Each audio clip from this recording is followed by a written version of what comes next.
My sagte woorde ma, geskryf deur Marietjie Steenkamp. Ek mis ma se sagte woorde. Ek is seker dat ma in die hemel ook net sag praat met die ander mense. En dat ma die engele met ma se sagte, geduldige stem vertel hoe om vetkoek te bak. Met sagte woorde vir hulle mooi stories vertel. En met sagte woorde bid. Dat ma dankie sê vir die kuiings. En dankie sê vir ons daaglikse brood. En bly is oor ma se kinders.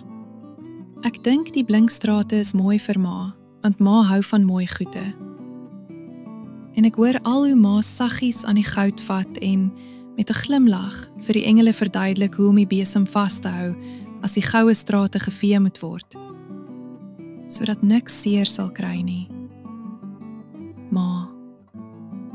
Ma is die sagte woorde vrou waarvan die Bybel praat. En ma is die sagte lyf wat vir almal daar is wat nie lekker voel nie.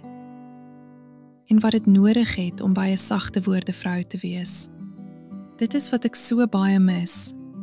Die sagte woorde vrou ma. Baie dankie dat jy geluister het hier by Boekwurm. Onthou om asseblief die hou van knoppie te druk en in te teken op ons kanaal vir nog verhale vol avontuur, liefde en misterie. Deel jou gedagtes in die kommentare, ons hoor graag van jou.